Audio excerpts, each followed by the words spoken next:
My biggest mistake was prioritizing my business over my relationships. Do you ever worry about making mistakes in your coaching business? Or maybe you are terrified that you'll get something wrong. First off, don't panic. Everyone makes mistakes. Second, you are in the right place. Welcome to Coach Pony Podcast Season 3. This season is all about the mistakes that coaches make when building their businesses. From contracts to relationships to websites, we cover it all to save you time and stress. And most of all, to remind you that mistakes are normal. You are welcome. Welcome to the Coach Pony Podcast. And in this season, we're going to talk all about the different mistakes coaches can make along the way. Because you know what? Mistakes are normal at every level of business and at every niche. And so this is why for this season, I've brought in a co-host, the amazing Bobby Palmer from Date Like a Grown Up. We have different niches and we have different levels of business for 6- and 7-figure coaches.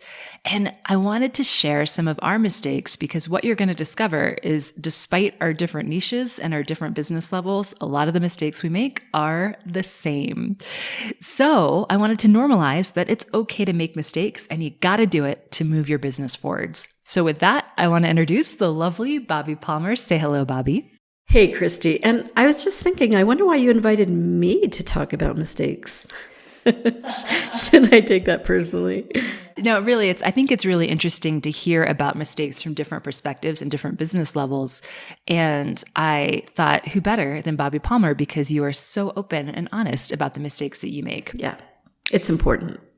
So with that, today's focus is on relationship mistakes because you cannot start your business alone. You are going to rely on friends and family and mentors and peers and other people to help you along the way. And your relationship health is going to impact your business health.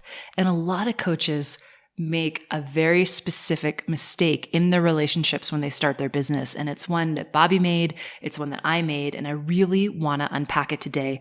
So Bobby's actually, we're going to dive into her business today in this mistake, but please be clear, I've made this very same mistake as well, because it's really important to your business success. So let's kick it off. And I'm going to start with this question.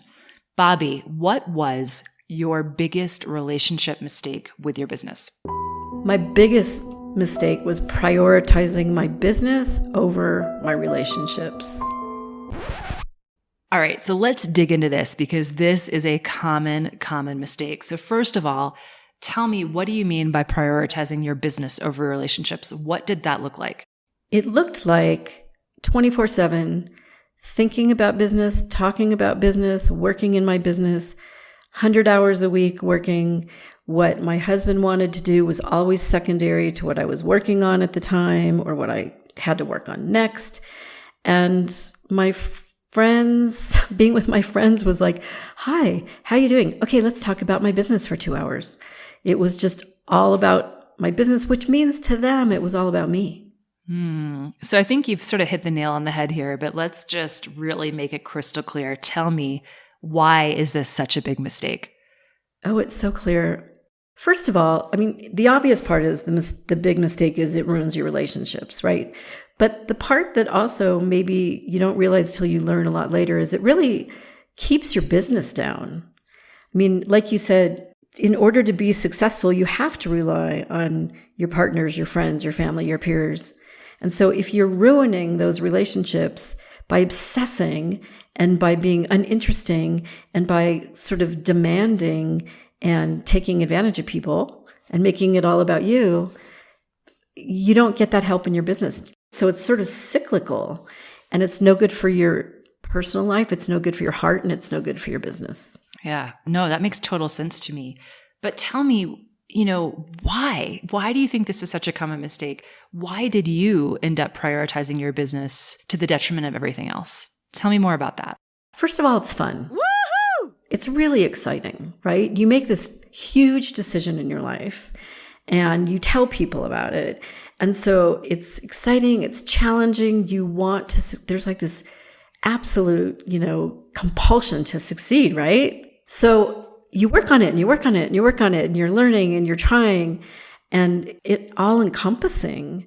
And it seems so important. I mean, it is. It's so important. It's so important. And I think that's how we get caught up in it being the important thing, right? Like, no, honey, I can't go to that party that you really want to go to because I've got a launch next week. And so they look at it as, well, it's 3 hours of your freaking time. Are you telling me you can't give me 3 hours? No, this is so important. Don't you understand how important this is? And I think that's what we do, right, Christy? We want them to see it as on the level of importance that we do. And number one, it's a lot to expect of someone else all the time. When I'm going to launch and it's like the week before, I think it's realistic to expect my dude to just kind of leave me alone and let me work, or to help me when I need it, but not 24/7, 7 days a week for years. So you said two things, one of which is that it's fun. And I agree with you. There is something so thrilling when you finally step into your potential as a person and realize that coaching is your path. And not only coaching, but building a business that allows you freedom and flexibility and to support your family. And there's something that's just so passionate about that. You can't help but share it. And so if this is you listening right now, I want to say welcome. We love you. We're sending you a big hug. But then you said something else as well, which is so true. It sort of takes over your life because you want it to be successful. And so I want you to unpack that a little bit further for me. So tell me more about how that showed up in your life. You wake up in the morning and you check your email.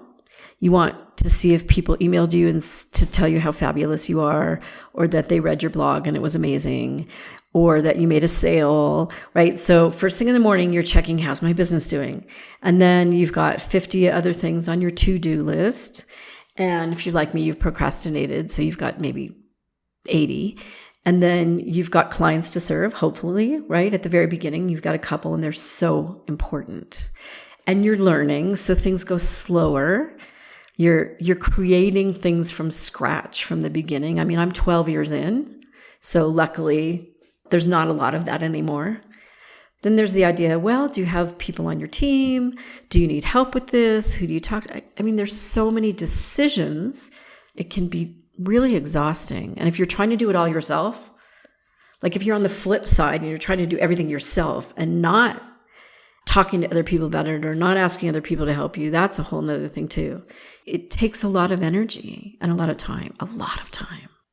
Yeah, starting a new business and being an entrepreneur of any shape is overwhelming and exhausting. And we need to just be upfront about that. It's learning a huge new career and a huge new skill all at the same time. And I think you touched on something, and I want to unpack it even further, which is when you're a new coach, you want to be seen as credible.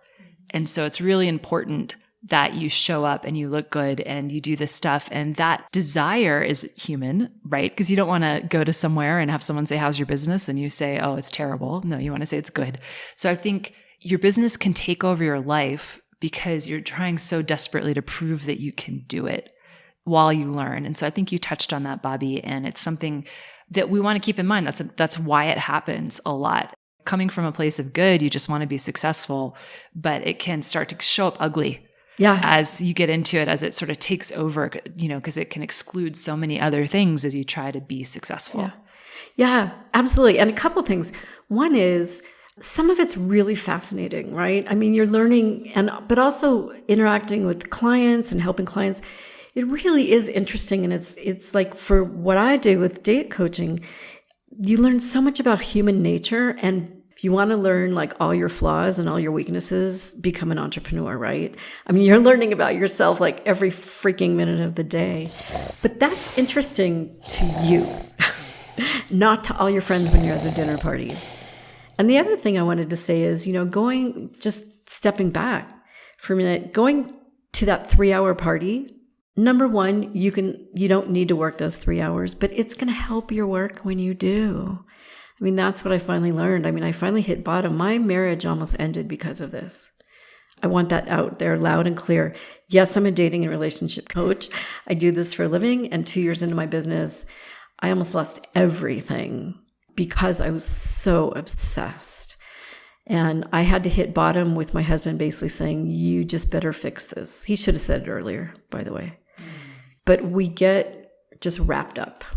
And it's super normal. And it's not good. It's not good for any part of your life. So finding the balance is what we have to do, right?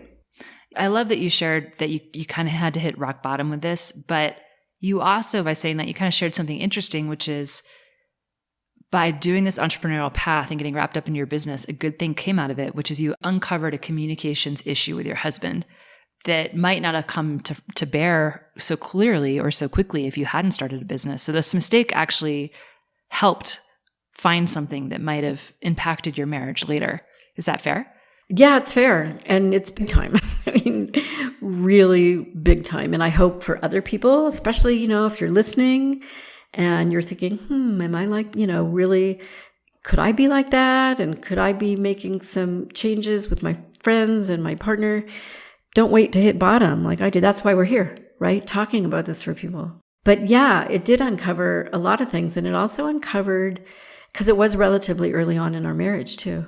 When you married me, I wasn't an entrepreneur. And that's different for you, right? Yeah. So I met my husband when we were both consultants, but we didn't start dating until I was about, not quite a year, but I was definitely into my business. So the person he met and dated was entrepreneur Christy Mims, not consulting Christy Mims. And we are very different people because I was equally as obsessed as Bobby. I made all of these same mistakes. But my husband kind of came later to the game. So I didn't there was no bait and switch on him. He just had to deal with the devil right from the start. One of the reasons we're doing this podcast, and I said it before and I want to say it again, is because mistakes happen. Mm-hmm. You will make them. Failure is inevitable and you will just move past it. It's just a lesson you need to learn. So I want to ask Bobby, going back in time, if you were to advise new coaches, what would you say you would have done differently and for them to think about? Because their business is going to become all-encompassing for a while. But what can they think about to make sure that their relationships don't suffer? You have to think about what you really need from other people. And more importantly, though, is you have to think about how you want your life to be, right? Like, how do you want your life to be? Do you want your life to be weekends with your husband or your partner or your friends, going away and relaxing by the beach or in the mountains or drinking or whatever you want to do? Do you want to have traditions with your loved ones? If you want to work all the time, that's okay, but do it intentionally. That's what I would do differently. One of the things Bobby said to me before we started recording, and by the way, we're recording in beautiful San Miguel, which is amazing. We're actually together, which is awesome. And she said, you need to think about, do you want to is your spouse comfortable where you spend weekends together, or do you want to eat dinner together every night? Have those conversations with them as you start on this business process. So you're both aware of what the rules are, what the boundaries are. Is that fair? Oh, yeah. It's really, really important. And it's hard. I mean, even though this is what I do for a living, the idea of, it's like the shoemaker's son has no shoes. Talking to my husband in advance and saying, hey, here's what I am thinking I'm doing for my business, and here's what I think it's going to look like, because we never really know, and how do you feel about it, and what do you need from me, and what do I need from you, and how can you help me? And those are all things that should have been done very, very early on. Maybe not like day one, because you really don't know what you're up against. So I want to recap some of those questions. Here's what I think I need for my business. What do you need? How can you help me? What help are you willing to give? Yeah. I love those questions. And can you also speak to friends too? Because some folks aren't married and or just we all have great friends that we don't want to lose. What would you suggest people say to their friends to help make those relationships strong in the beginning of the business? I became a total and complete bore. I talked about business all the time. So it got to the point where, we'd be at a dinner party and Larry would literally interrupt me mid-sentence, which if you ever want to do that, Christy, if you ever want to really piss me off, interrupt me, like in public. But he used to have to do that to shut me up because I'd be just droning on and on.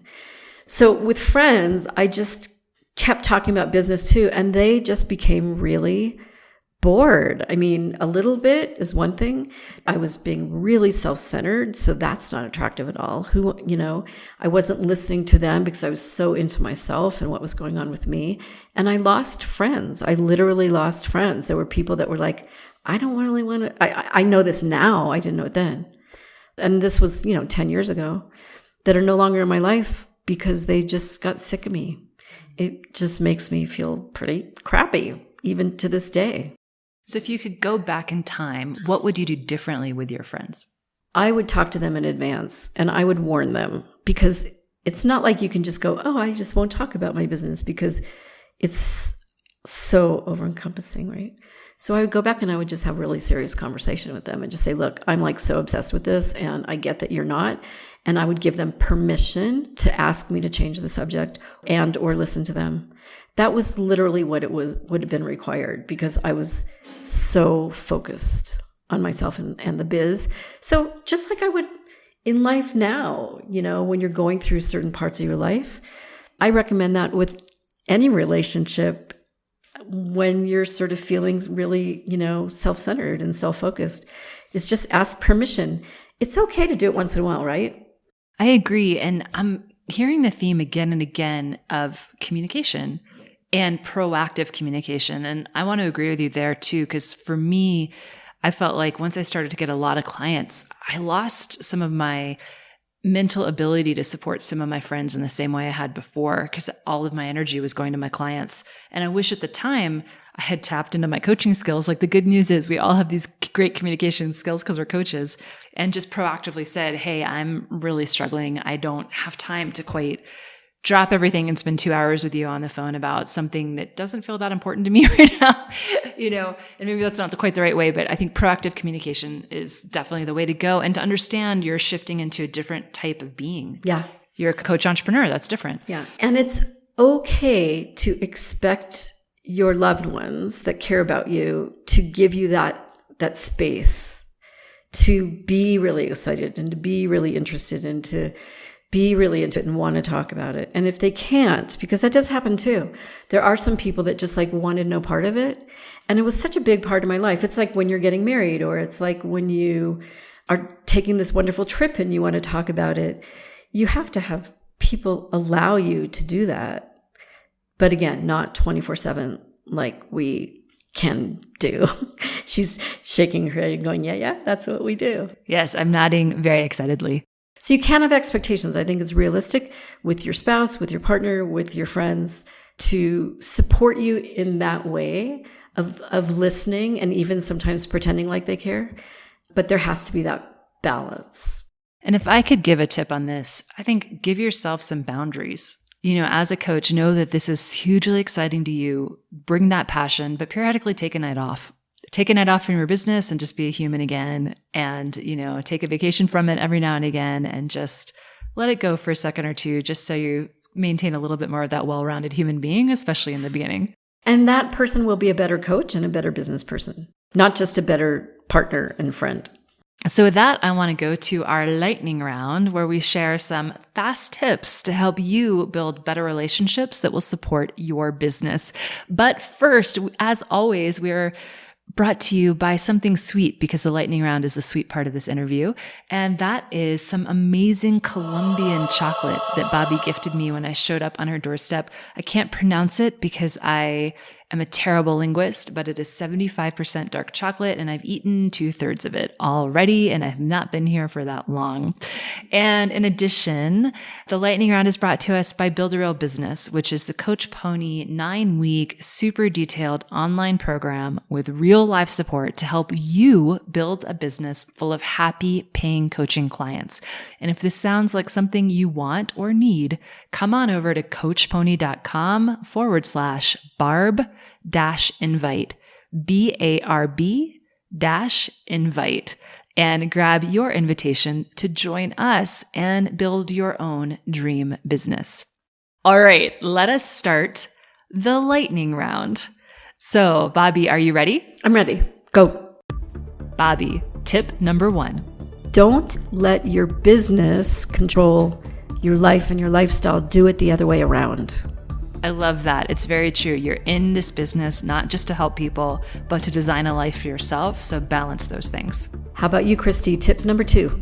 Set expectations early on with your spouse, your friends, and your family about what you might need from them and what they're willing to give to you, and also how much you're going to work and when you can take downtime and vacations so that everyone feels cared for.